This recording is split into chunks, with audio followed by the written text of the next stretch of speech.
Bueno, el Instituto Chileno de Análisis Estratégico y Social en esta oportunidad tiene interés en conversar con el embajador Héctor Riesle. Como ustedes saben, el instituto se dedica a pensar Chile en el largo plazo, pero para eso y para entender lo que ha pasado en su evolución necesitamos conocer antecedentes históricos importantes, y el embajador Riesle tuvo un rol fundamental en parar el conflicto con Argentina como embajador de Chile ante el Vaticano, ante Roma, ante la Orden de Malta, en fin. Él estuvo 13 años y medio de embajador Chile, del año 74 hasta el año 87, después fue embajador en Francia hasta el año 90, y teníamos mucho interés en que nos contara cómo se produjo ese fenómeno tan importante. Pero antes de hablar sobre eso, embajador, quería que nos contara un poco quién es usted, sobre su vida, su familia, su juventud, sus estudios universitarios y cómo llegó a ser embajador. A ver, es una pregunta larga esa. Vamos viendo. Bueno, yo lo que digo, se pueda. Mi familia, yo tenía dentro de mi familia una peculiaridad. Como se dice, yo era un concho. O sea, yo nací 15 años después del menor de los otros hermanos. Mira. O sea, para mí los hermanos eran unos tíos, digamos. Ya. Fíjate, una cosa un poco remota. Ya. Por lo tanto, era casi un hijo único, para decirlo en términos prácticos, ¿no es cierto? Claro. Y como no era especialmente deportista, ¿no? Y mi papá tenía muy buena biblioteca y muy buena lectura, yo me dedicaba a eso. Sí, perdón, muy buena música clásica, entonces yo me dedicaba a eso. Ahí te convertiste en un intelectual. Yo me puse a leer, no sé si era un intelectual o un ratón de biblioteca, pero me puse a leer, digamos, de chico. Esa es mi entretención principal, siempre una pasión realmente. De ahí viene toda tu cultura, ¿eh? Claro, entonces para mí eso era una cosa fantástica. Y de ahí, bueno, estudié en el Colegio Verbo Divino, un buen colegio, al que hay un colegio perfecto, pero al que tengo que agradecerle ciertas cosas. Por ejemplo, la noción de que la verdad era verdad, la mentira era mentira, la noción de que las cosas para ser ordenadas tienen que tener una jerarquía. Esas cosas a uno se las dejaban sumamente claras, digamos, y eso es importante, digamos. Bueno, y cuando terminó el curso, después de repetir el examen de matemáticas, porque me rajaron sexto año justísimamente porque no sabía nada, pero tomé 12 clases con Carlos Mercado. Carlos Mercado Schuller. Claro, mira. 12 clases. Ya. En Miguel Izaguirre. Y gran profesor. Y en las 12 clases me enseñó toda el álgebra y la geometría del colegio, y yo llegué al examen y me reí por las tonteras que preguntaban porque era muy fácil. Ya. Por eso que yo no soy muy convencido de cómo funcionan los colegios. Claro. Pero, las clases particulares son clave. Pero sí, oye, en 12 clases y un gusto. Sí. Un gusto. Sí. Bueno.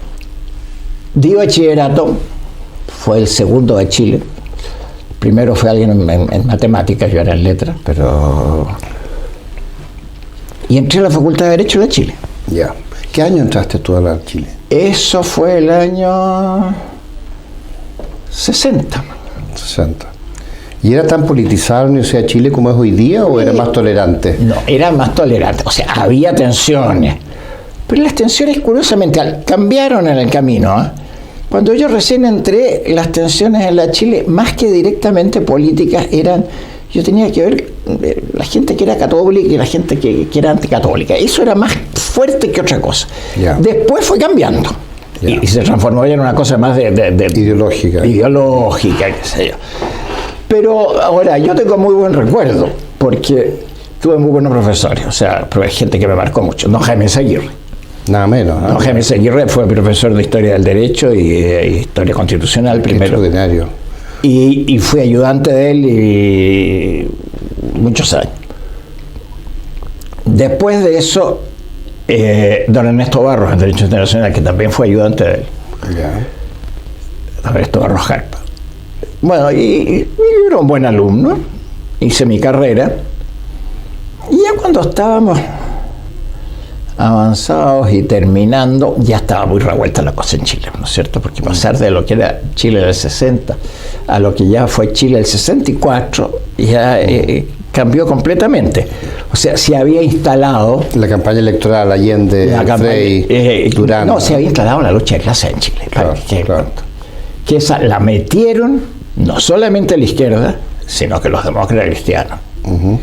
hay una cosa muy interesante. Hay unos historiadores jóvenes de la Universidad de los Andes que como tesis hicieron una tesis sobre eso y entrevistaron a Felipe Amunátegui, que fue vicepresidente de la Democracia Cristiana. Yeah. Eso es una cosa fundamental que la gente la conozca porque dice la verdad. Yeah. Felipe Amunátegui ya murió después, estaba profundamente arrepentido de cómo se habían manejado las cosas y las cuentas enteras. Sí. Es muy interesante. ¿Y eso tuvo que ver con los jesuitas, con la revista No, él reconoce la acción de todo, el centro belarmino, toda esa formación, pero los seminaristas, sí, la iglesia se empeñó tremendamente con Freite, fíjate tú. Claro. Y él dice, le preguntan ahí, bueno, y ustedes predicaban la lucha de clases, pero como enfermos. Claro. O sea, ese es un punto que... Ahí empezó el resentimiento, después el odio, ¿no? Claro. Y entonces, bueno, la situación había cambiado, pero mucho, del 60 al 64, como uno la percibía. Y empezó después ya toda esta campaña en la línea de la reforma constitucional sobre el derecho de propiedad y la reforma agraria. Esa fue tu tesis, entre paréntesis, claro, ¿no? Entonces, la reacción mía en ese momento fue que, como tenía que hacer mi memoria, la hice sobre la inviolabilidad del derecho de propiedad en la doctrina pontificia. Qué bien. Que fue una cosa... Bueno, de ahí quizás te nombraron embajador. No, yo creo que eso pesó. Sí. No sé si habrá sido lo único, pero ciertamente eso tuvo un peso. Pero ahí, bueno, con motivo de esa tesis pasaban cosas muy divertidas, porque, por ejemplo, de repente, bueno, el profesor informante me puso un 7 y muy bien, fue Paulino Vara, gran persona. Pero el profesor del seminario de Derecho Público que le tenían que informar, también me puso un 7, pero alegó de que había otros autores que sobre la misma base llegaban a conclusiones diametralmente opuestas que las mías. Yo encontré que eso no era una cosa muy coherente, porque si las conclusiones no son incompatibles, habría que analizarlas en su mérito. La nota me la puso, no me quejo, pero la fundamentación no iba con la nota. Ya.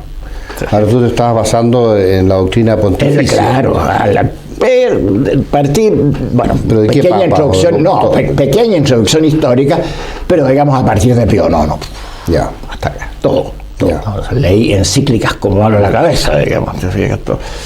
Entonces, bueno, el libro yo creo que salió bien, lo recomendó la Comisión de Publicaciones de la Universidad. Lo imprimieron, porque antes hay unas cosas medio mimeografía, este lo imprimieron bien, 400 páginas. Y salió muy bien. Y ahora, yo creo que eso, naturalmente, entre medio había habido mucha pelea. Yo me había comprometido con otros grupos que estaban dando la pelea. Muchos manifiestos que salieron, muchas cosas, lo hice yo también en ese tiempo. ¿Te fijas tú? Pero sin firmarlo. O sea, porque me parecía que lo que estaba pasando era una absoluta monstruosidad. ¿Te fijas tú? Bueno,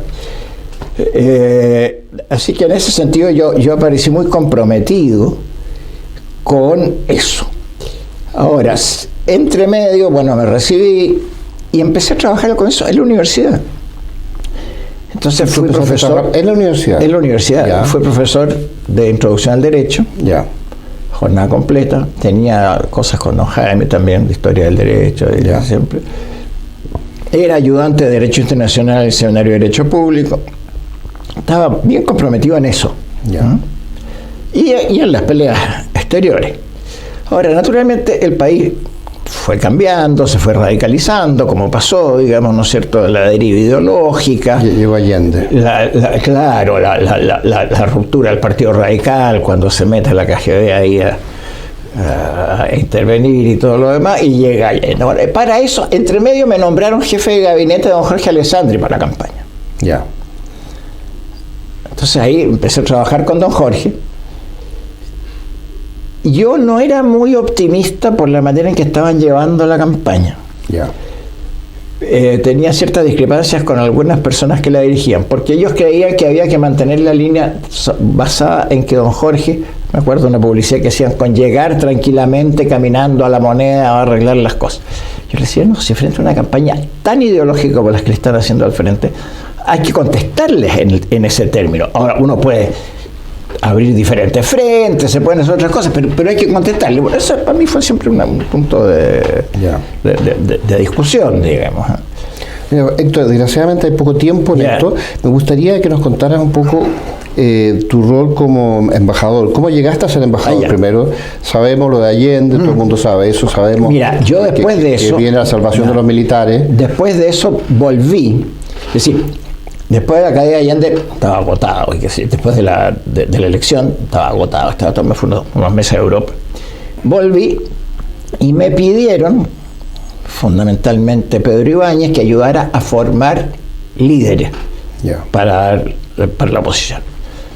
Me acuerdo, fue el verano del 71 habrá sido. Algo así. El 71, 72. Había otra gente que estaba en lo mismo, estaba Pablo Barahona, estaba Hermógenes, estaba otro, pero en fin. Y ahí, con motivo de eso, me pidieron, si quería, Juan Luis Sosa me pidió si le podía ayudar en la juventud del Partido Nacional. Muy bien. Y estando ahí, me llama un día Patricio Mequi y me pide si puedo ser miembro de la Comisión Política. Muy bien. Se me olvidó que no era miembro del partido. Después de no sé cuántos meses, cuando hubo que firmar unas actas, por ahí me tuvo que... Esto es el Partido Nacional. Claro, el Partido Nacional. Bueno, y ahí me dediqué muy enteramente a eso, muy enteramente. Todos los años de Allende, digamos, y la resistencia contra Allende, muy comprometidamente en eso. Bueno, llega el 11 de septiembre y pocos días después, yo no sé si días o semanas, me pidieron que ayudara en la Secretaría General de Gobierno para entender un poco qué estaba pasando con las orientaciones culturales y con todas las cosas. Me metí en eso, me puse a trabajar ahí con mucho gusto. Y no pasó mucho tiempo, porque digamos que esto puede haber sido fines de septiembre o en octubre, o sea, digamos octubre, noviembre, diciembre, y yo creo que ya en diciembre o quizás en noviembre, no sé, ya me llama el subsecretario de Relaciones Exteriores y me dice que me tiene que ofrecer, que me ofrece la embajada ante la Santa Sede. Ante la Santa Sede, no ante Roma. No, pues son incompatibles. Ya. El embajador ante la Santa Sede no puede ser el mismo que ante Italia, por definición. Interesante. Claro. Ya, eso no sabía. Claro, para marcar la diferencia entre los dos. Qué bien. Entonces, yo me quedé un poco sorprendido. Porque yo era muy joven para empezar.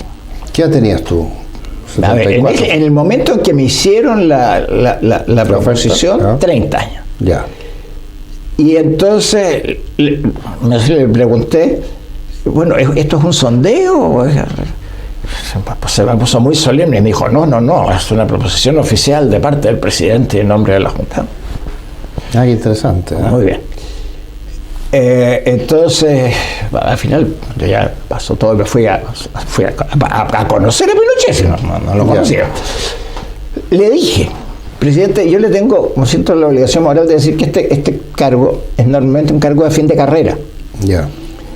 Todos los colegas míos van a tener de 65 para arriba y son embajadores muy destacados, es como un premio. Y experimentados, además. Claro. Así que yo le hago presente esto por si usted quiere pensarlo de nuevo, porque...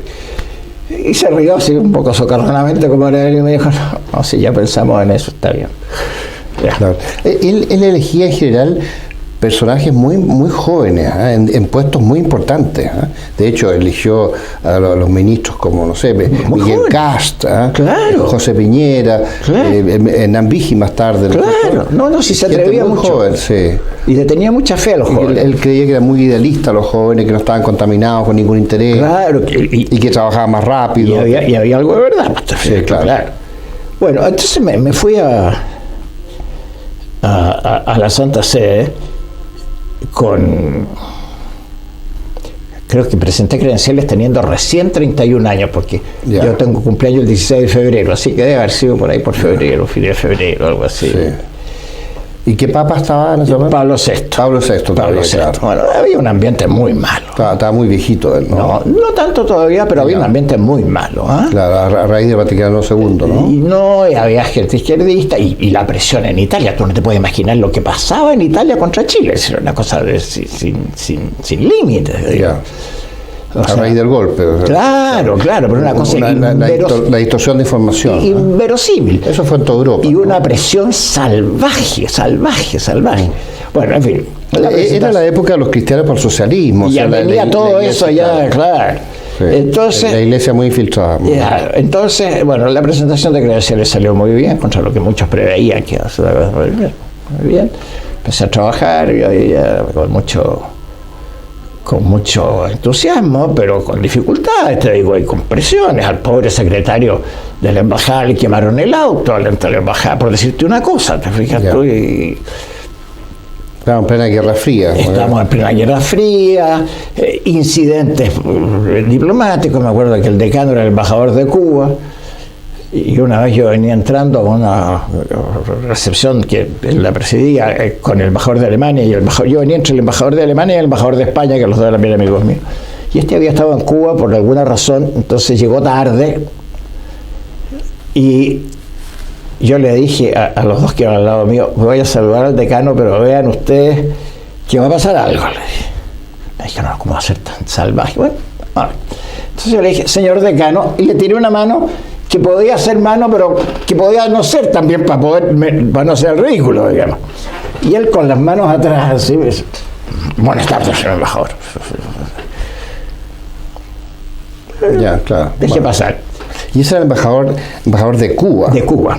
Ante el Vaticano. Siendo un régimen comunista y anticatólico. Claro, y era un hombre. Bueno, después de eso hay un almuerzo en que se le da una vez los embajadores al secretario de Estado. Cuando voy entrando, se me acerca un tipo de la embajada de Cuba y me dice: señor embajador, ha habido un problema y nos equivocamos y no tenemos dónde ponerlo, vamos a tener que poner otro encargado de negocio. Espérese.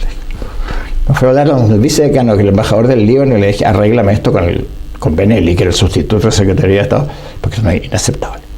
Fue a hablar, Benelli me llama y me dice: no, por ningún motivo, ya dije que se le va a dar a usted el lugar. Muy bien. Voy entrando. Es divertido esto, es como anécdota.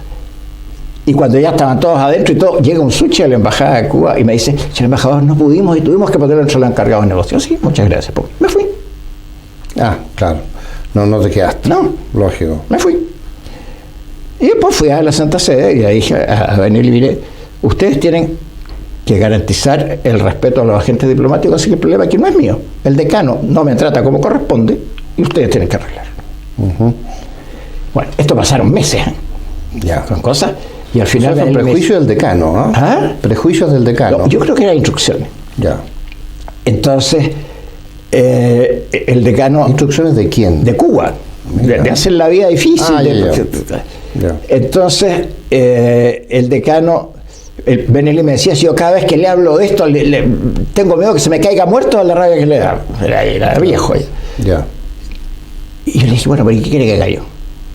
Él me tiene que dar disculpas, garantías y el lugar neutral. Después me llama un día y me dice: mire, ya lo logré, pero lo único, el lugar neutral. Le dije: pero él está dispuesto a darme disculpas de garantía. Le dije: sí. Bueno, entonces no hay problema, el lugar neutral puede ser el decanato, porque yo entonces lo puedo reconocer como decano. De tal manera que de acuerdo, voy a la embajada de Cuba, ningún problema.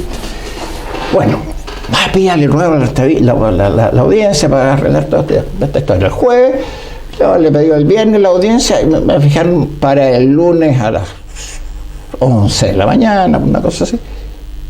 Y se murió el domingo a las 3 de la mañana. Mira, ya. Una cosa, yo fui a los funerales, al aeropuerto, y a todo llegaron. Me ha ido dos cosas. Una, la señora de él, muy señora, se acercó especialmente a saludarme, qué sé yo. Muy bien. Me agradece ya. Muy bien. Y el embajador de Inglaterra, me acuerdo que era muy simpático, que me dice: tú eres un buen cristiano. Bueno, trato de serlo. Pero pasaban, eso te da una idea un poquito de las ganas que nos tenían. Tú eras soltero a todo. Era soltero. Y después conociste a tu señora. Pero eso mucho después. Muchos años después. Yo estaba ya 10 años embajador cuando me casé. Ya. Lo que pasa es que, para los que no saben, don Héctor Riesler, nuestro embajador, es casado con la archiduquesa imperial y real del Imperio Austrohúngaro, doña Alexandra de Habsburgo, que ella es nieta del último emperador. Nieta del Beato Carlos de Austria, que fue el último que fue el último emperador en la Primera Guerra Mundial, ¿no? Claro. Que fue una especie de santo, ¿no? No está beatificado ya. Está beatificado. Ya está beatificado, sí. Sí. Y él trató de parar la guerra siempre, ¿no? A toda costa. Todo lo que trató, ¿no? Pero fue traicionado al final, ¿no? Sí, son las cosas que pasan así. A él le parecía absurda esta guerra. Fue traicionado de alguna manera por sus relaciones exteriores, por quedar bien con todos, digamos, y porque él había hecho una gestión ante Francia para hacer la paz separada, con lo cual Alemania habría sido obligada también a entrar a razonar, y los aliados habrían tenido menos pretexto para después exigir todo lo que exigieron. Claro. Entonces, y se hubiera evitado la Segunda Guerra Mundial. Pero eso sería evidente. Claro. Entonces, ¿pero qué pasó? Que el gobierno que estaba en ese momento, que era Briand, entendía, es decir, la primera etapa del asunto, el gobierno francés estaba en buenas conversaciones, pero cayó ese gobierno y fue reemplazado por un hombre de Clemenceau. Clemenceau era absolutamente intransigente y además con una animosidad contra Austria, porque era muy anticatólico Clemenceau. Sí. Entonces él decía, hay que destruir a Austria, ese imperio papista. Ahora, ¿él tenía algo que ver con los comunistas o tenía que ver más bien? Es otra época. Masón. Claro, es otra época. Entonces, el emperador Carlos había mandado un memorándum secreto diciendo que él estaba dispuesto en la paz separada a, de alguna manera, tratar de que Alemania entendiera el tema de Alsacia-Lorena. Y el Clemenceau, o el hombre de Clemenceau que estaba ahí, lo publicó. Con lo cual lo dejaron en una posición imposible. No se podía negociar, los alemanes le dijeron, ¿pero cómo es esto? Claro. Y el sector austríaco le amarraron las manos. Una cosa espantosa. Pero tú conociste a tu señora, la archiduquesa, con la cual estás casada hasta el día de hoy, y cuéntanos un poco de eso, que es muy curioso, muy interesante. ¿Cómo la conocí? Bueno, la conocí primero de rebote, saliendo a comer en Madrid con unos amigos. Y encontré, en Madrid, ¿no? Sí, y la encontré que un día que yo estaba de paso, esas cosas así. Y yo la encontré muy encantadora, una persona muy llena de valores, pero no pasó nada más. Ya. Y la puse en la lista de las tarjetas de Navidad. Ya. Y pasaron 5 años. Ya. Y ella, entre medio, siempre dedicada a sus caridades y a ayudar a los pobres. Casi se mató entre medio porque andaba en Perú haciendo sus obras. Ella había estado en la India también, ¿no? Ella estuvo en la India con la Madre Teresa de Calcuta trabajando también. Sí. Bueno, y entonces... estaba en Perú, qué interesante, eso no sabía. En Perú. Ya. Y iba con una amiga de ella, con Rosita Larco, de Miró Quesada, y el chofer se durmió en el camino de Arequipa y se cayó por un barranco de 100 metros. Digamos. Ya. Entonces Alejandra... qué impresionante. Claro, sí. La pobre Rosita Larco debe haber creo que tuvo 14 fracturas en una pierna, una cosa espantosa. Y la Alejandra se quedó con un problema de columna que estuvo un año en cama. Ah, mira.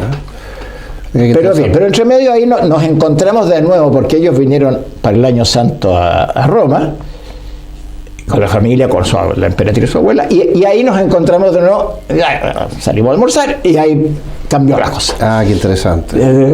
Cambió la cosa y esto fue en enero, nos casamos en septiembre. Mira, con eso estamos terminando el primer bloque, Héctor. Esto pasa muy rápido. Y en el segundo bloque te vamos a pedir que nos cuentes un poco, que nos termine de contar un poco tu relación con tu mujer y el fenómeno político de evitar el conflicto con Argentina, que es muy interesante para el ICAES. Así que con eso dejamos el primer bloque y pasamos al segundo. Bueno, el embajador Riesler nos estaba contando sobre cómo él conoció a su mujer, la archiduquesa imperial y real, doña Alexandra de Habsburgo, con la cual después se casó. Yo le voy a pedir que nos termine de contar eso, pero después nos cuente también la situación en Europa en general y el mundo, la Guerra Fría y las circunstancias que a él le tocó vivir en esa época.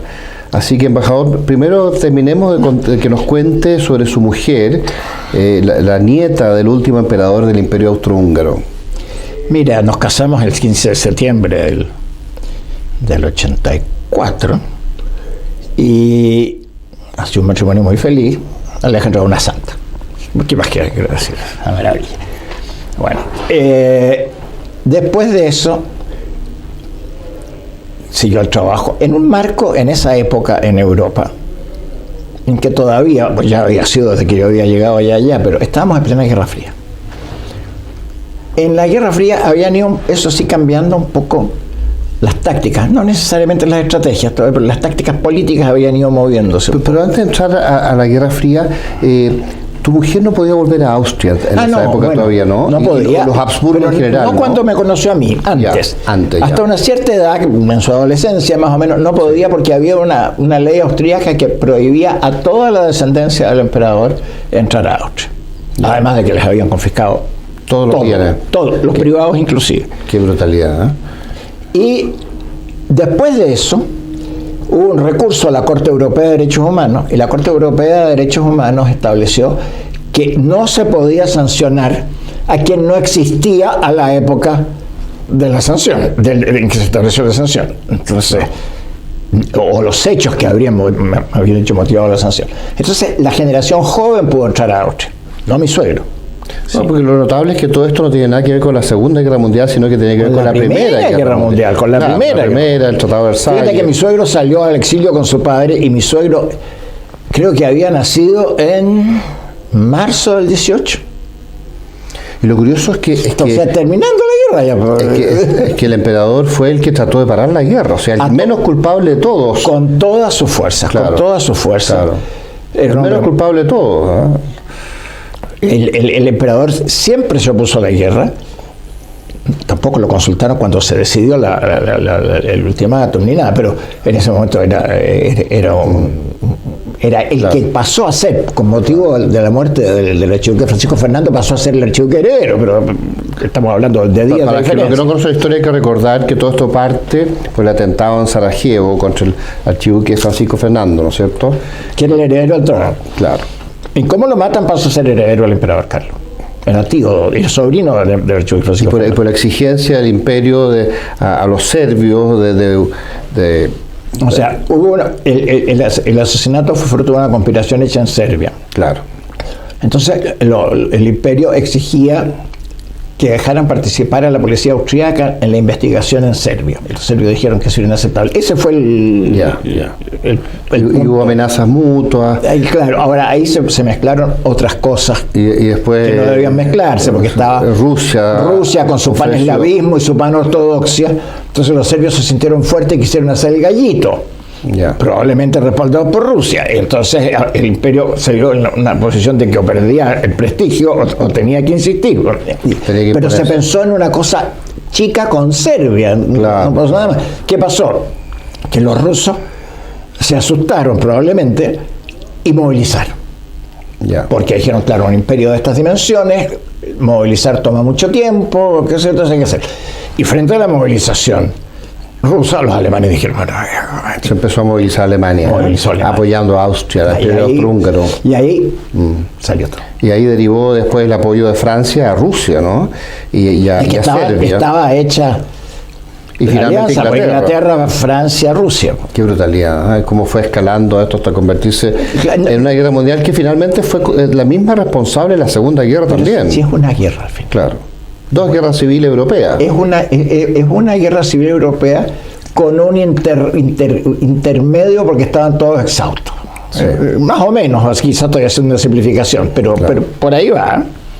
Bueno, nosotros consideramos en el ICAES que estos dos conflictos mundiales europeos colaboraron enormemente a la decadencia de Occidente y a la pérdida de todos los imperios coloniales. La primera guerra es el suicidio de Europa. Exacto. Eso es clarísimo, no cabe en todo sentido, no solamente en sentido político y económico y de peso político internacional, sino que en sentidos culturales, en sentidos morales, entonces, fue una cosa atroz porque el sufrimiento de la gente llegó a niveles absolutamente horrendos. Bueno, y la Segunda Guerra Mundial también. También. Claro. Mucho más, diría yo. Sí, pero ya se habían producido. Yo diría que la gran ruptura se hace en la primera. Claro, claro. En la segunda ya son consecuencias, estoy de acuerdo. Y Claro, sigue, claro. Pero por algo vienen los totalitarismos después de la primera. Claro. No es casualidad, te fijas tú. Ahora, en Rusia ya estaban formándose, digamos, y entran inmediatamente. En Alemania es de otra manera, porque es una... Entra Bueno, también... pero esto es la clave para la decadencia de Europa, y al final de la Segunda Guerra Mundial emerge Estados Unidos y emerge la Unión Soviética. La gran potencia y la otra gran potencia. Los dos imperios periféricos de Europa, en reemplazo del poder europeo que era central en el planeta, ¿no? Claro. Entonces, bueno, por eso te digo, esto fue muy, muy lamentable todo eso, porque como te digo, la Primera Guerra para mí es el suicidio de Europa. Sí. Y fue muy lamentable además que se suprimiera el imperio. Austrohúngaro, que cumplió un rol tan extraordinario. Tan extraordinario, y que lo liquidaron de adrede. Fue un error terrible. Hay voy a ver si me acuerdo, no me acuerdo muy bien, pero hay un autor, un profesor universitario austríaco, que dice que si el imperio no hubiera existido, hubiera habido que inventarlo. O sea, el rol que jugaba para la estabilidad y en Europa Central y todo era absolutamente indispensable. Claro. Lo liquidaron y se ve lo que pasó después. Fíjate que lo curioso es que el eje Alemania, Austria-Hungría, en cierto modo Turquía, pero sobre todo el eje Alemania-Austria-Hungría fue más bien victorioso en la Primera Guerra Mundial. De hecho, ellos nunca fueron derrotados a nivel macro. Hubo batallas que perdieron. Claro, pero avance y retroceso. Pero en el caso de Alemania estaban peleando dentro de Francia, y en el caso del frente ruso estaban ganando las batallas contra los rusos, y el ejército del zar colapsando. A raíz de eso viene la revolución bolchevique. Mira, si murieron, es decir, casi caen todos, hombre. Sí. En Francia la posguerra fue una cosa tremenda. Claro. En Austria deshicieron al imperio de Adrede. En Alemania hubo un periodo muy desordenado. Después se armó la República de Weimar, pero la economía se colapsó. Y con la inflación y en Rusia llega el comunismo. O sea, sí que fue terrible. Y curiosamente el comunismo estuvo a punto de tomarse Europa, si no es por Pilsudski, los polacos, que lo detienen. El año 21, claro, peleando contra Stalin, contra Trotsky. Claro, a caballo algunos. Claro, eso fue heroico. Ahí los polacos salvan a Europa. Claro, no hay duda. Sí. No hay duda. ¿A ti que te tocó estar con un papa polaco después? Bueno, uno veía la fuerza que tenía el papa polaco. Sí. Pero la verdad es que eso fue así, fue terrible. Entonces, bueno, Alejandra, para volver al tema, ella siempre vivía soñando con su país, y cuando pudo entrar fue a pasar un tiempo para conocer a Austria y todo lo demás. Y mi suegro pudo volver a Austria solo cuando se hizo la Unión Europea, porque ahí, por el Tratado de Libre Trabajo y Libre Circulación, ya trataron de resistirlo, pero no se pudo.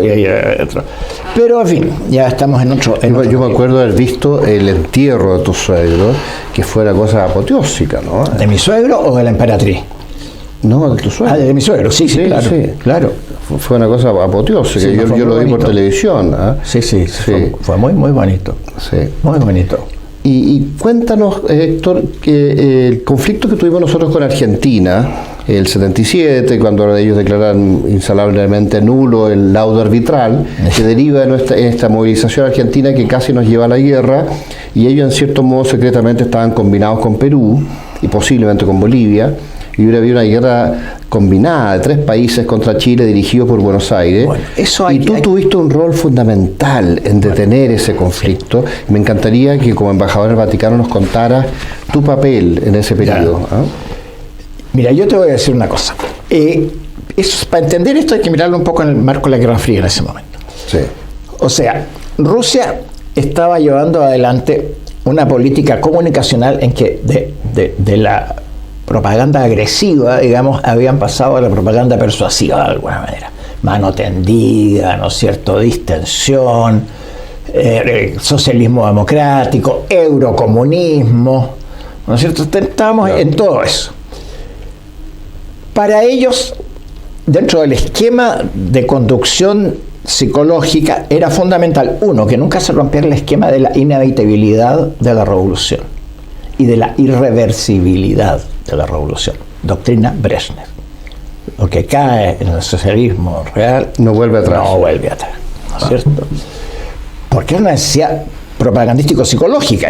O sea, un país entraba al comunismo y no volvía nunca salía del comunismo. Nunca se puede hacer, porque es el curso de la historia. Lo que le había pasado a Cuba. Porque es el curso de la historia, y eso Rusia lo estaba dispuesto a mantenerlo. Y Chile se salió. La Unión Soviética. Y Chile se salió. Luego, siempre se decía que las derrotas donde lo habían sacado alguna parte de otra habían sido derrotas de intervención extranjera, digamos, ¿cierto? En Chile no hubo intervención extranjera, en Chile hubo una derrota social.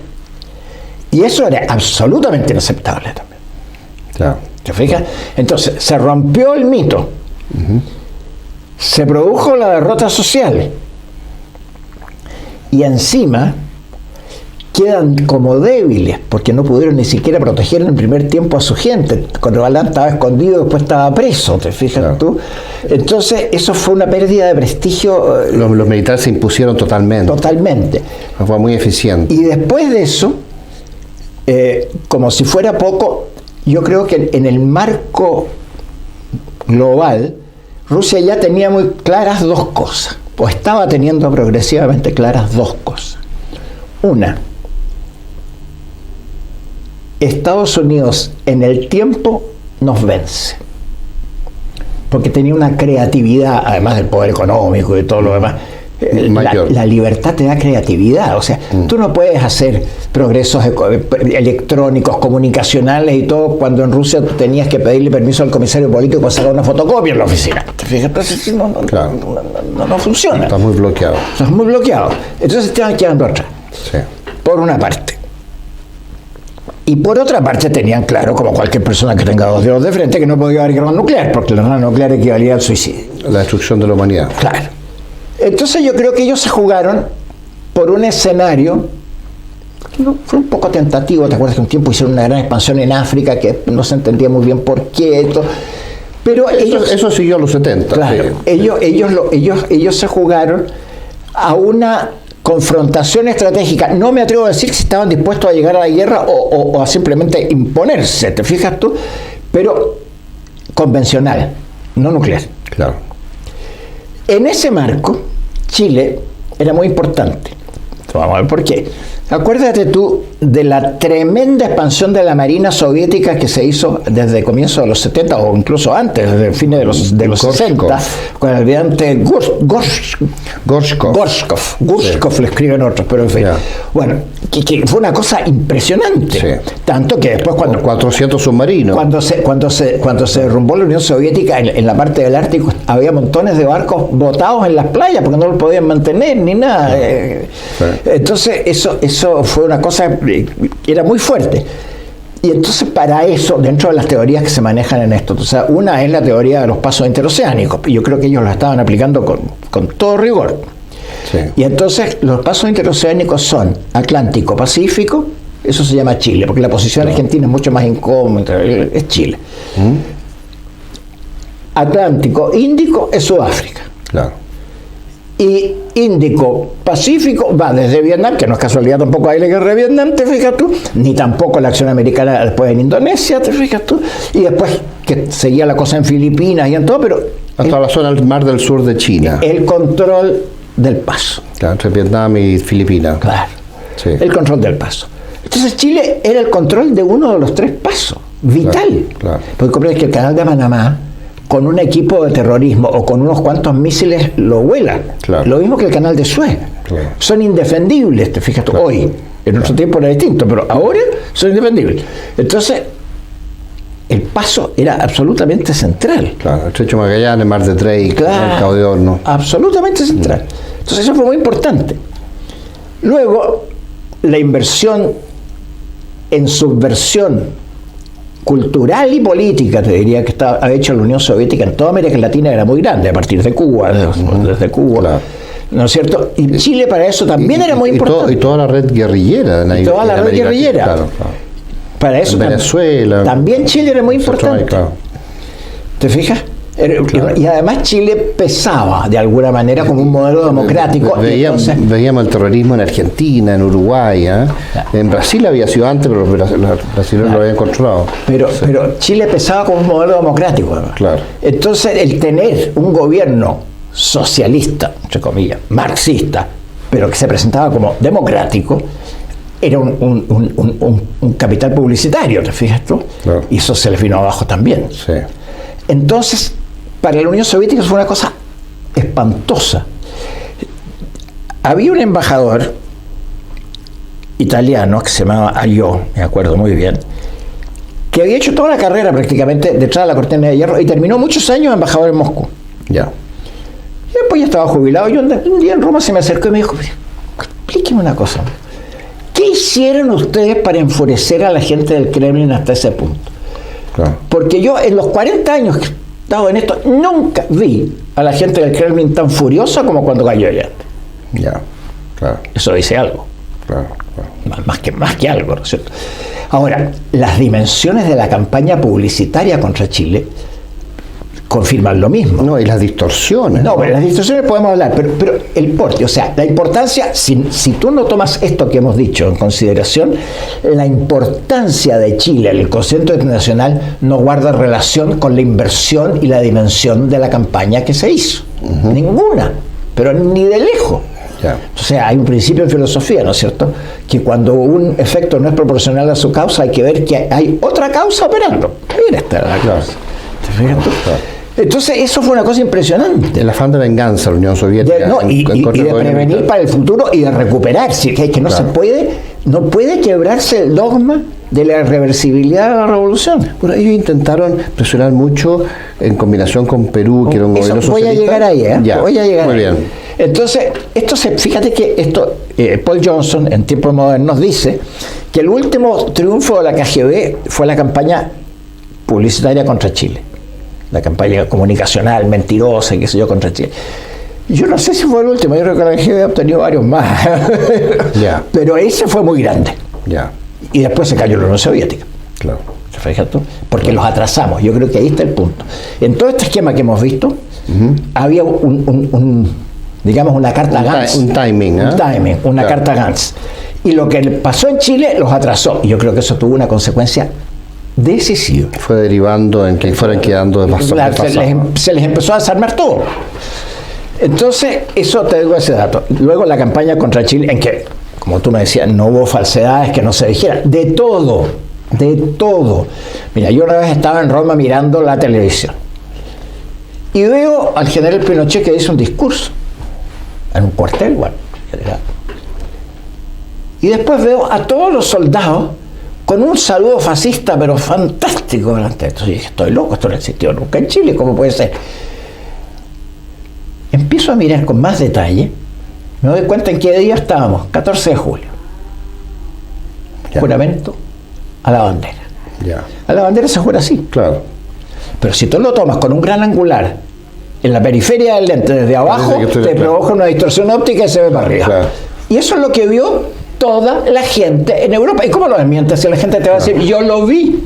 O sea, el juramento de la bandera parecía un saludo nazi. Así, ¿no? Exactamente. Claro. ¿Te Qué fijas? notable. Entonces, eso por ponerte un Qué ejemplo. notable, Yo sé de otro tipo que trabajaba en una agencia de noticias en Roma y que habían llegado noticias de que los primeros días, después del 11 de septiembre, había, ponte tú, 200 muertos o algo así. Y el tipo le dijo, pongan 20.000. Pongan 20.000. Ya. Sí. ¿Te fijas? Porque si no, no hacía noticia. Sí. Bueno, nosotros tenemos antecedentes que fueron como 700 y como 1.500 el primer año, o sea. Claro. Y los famosos 2.000 muertos que hubo casi nada en 17 años, excepto por lo que había de la guerra contra el terrorismo. Claro, pero resulta que esto se dio de una manera muy, muy fuerte. Me acuerdo que había un cardenal que me contaba que él estaba en Bolonia y creo que el mismo día, si no el día siguiente, pero incluso puede ser el mismo día, la concentración, Bolonia era una ciudad muy comunista en ese tiempo, la concentración del Partido Comunista gigantesca contra el golpe de Estado en Chile. Me dijo, pero eso significa que estaban esperando lo que estaba todo organizado, que estaba todo... Demasiado rápido. Claro, Sí. ¿cierto? Entonces, bueno, Y Perú. claro, ahora, dentro de este escenario, ellos necesitaban, digamos, revertirlo. Campaña internacional, salvar las cosas, control de daños, todo lo que tú quieras. Pero en lo internacional, las Naciones Unidas, las acusaciones. Pero la primera fue vía Perú. Estaba Velasco Alvarado, que era un hombre de izquierda, Claro. le ofrecieron en materia bélica, en otras cosas no le siguió mucho, pero en materia bélica lo que quiso, Sí. ¿te acuerdas tú? Lo sabemos muy bien. Armamento, Sí. todo. Y lo empujaron a tratar de que se invadiera Chile el 74 y el 75. Sí. 2 veces. Incluso el 76 también al principio. Ay. Ahí se nos enfermó el presidente. Claro, se enfermó y después hubo la famosa reunión de los generales, esa que uno entró presidente y salió otro, digamos, ¿no es cierto? Pero bueno, O sea, ahí entra Morales Bermúdez. ahí entró Morales Bermúdez y ahí cambió el escenario Claro. con Perú. Bueno, eso no funcionó. Estábamos 74, 75, tú me dices casi 76, 76. 78, modificó. 2 años después. 2 años después, Argentina. Y eso no se produce de un día para otro, se lo prepararon. ¿Cómo se generó eso? Yo creo que lo que pasó fue que los militares argentinos, viendo lo que le había pasado a Chile, decidieron que lo más inteligente era arreglarse con los rusos, con los soviéticos, antes. Claro. O en el mismo momento, probablemente Y además antes. Chile tenía el embargo de armas. Claro, Estaba debilitado. Claro, entonces ellos entraron en un plan de hacerse los amigos para que no los atacaran. Además porque Rusia podía intervenir al Consejo de Seguridad, ¿no? Que era muy importante. Y, Claro. podía vetar. Claro. Y de hecho, a mí me consta que había reuniones de la Comisión de Derechos Humanos en que a Chile todo era público y las peores acusaciones. Empezaba el tema de Argentina y hay casos en que Rusia pedía la discusión secreta. Ya. No se pudiera salir de ahí nada, ¿te fijas? Entonces, Ya. bueno, el resultado de eso es que se produjo una relación. Acuérdate que en ese tiempo además Argentina estaba con fiebre aftosa, entonces tenía dificultades para la exportación de carne. Y los rusos le compraban la carne con fiebre aftosa. Sí. Hay que deshuesarla, entonces es más caro, y pero eso no les importaba. Les ofrecieron colaboración nuclear, instalación de un reactor, un montón de, lo que quieran, digamos todo. Y después, ¿por qué no aprovechan? El empujoncito para que lo hicieran. Yo me acuerdo que Era de interés soviético. yo oía Radio Moscú y me acuerdo de los comunistas chilenos transmitiendo por Radio Moscú diciendo que Argentina eran prácticamente los liberadores contra la tiranía de Pinochet. Claro. O sea, y en combinación con Perú. claro, pero traición a la patria concreta, por decir, Claro. tipo de Radio Magallanes o Radio Moscú diciendo eso. Sí. No sé si estará grabado en alguna sí, parte, sí, pero...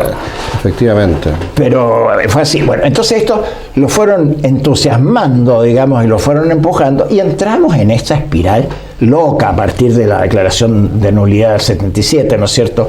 Examinablemente nulo del laudo. ¿Ves tú 76, 66, 67, 76, 77, ya estamos, así que todos los años casi. Y el 78, ya nosotros estábamos actuando para obtener que la Iglesia nos ayudara a evitar el conflicto. Hubo una carta a los presidentes de las conferencias episcopales de Pablo VI, hubo otra de Juan Pablo I. Juan Pablo I nos duró 30 días nomás, ¿no es cierto? Sí. De hecho, yo conseguía una audiencia Con él. ¿Ah? para Hernán Cubillo. Ya. Y no se pudo hacer porque se murió el Papa. Claro. Mira qué notable. Y Juan Pablo II había recién llegado. ¿Ah? No, todavía no, pero en ese momento estaba... Después, claro. Ahora, se elige Juan Pablo II. Piensa, Juan Pablo II Eso lo vamos a tener que ver en el tercer bloque porque Ya. increíblemente rápido se nos ha pasado el segundo, Sí. pero me interesa mucho que veamos en el tercer bloque tu actuación y lo que pasó en esa época y cómo pudiste ser decisivo en detener este conflicto que estuvo a punto de producirse el 22 de diciembre del 78. Bueno, ahí lo dejamos para el tercer bloque.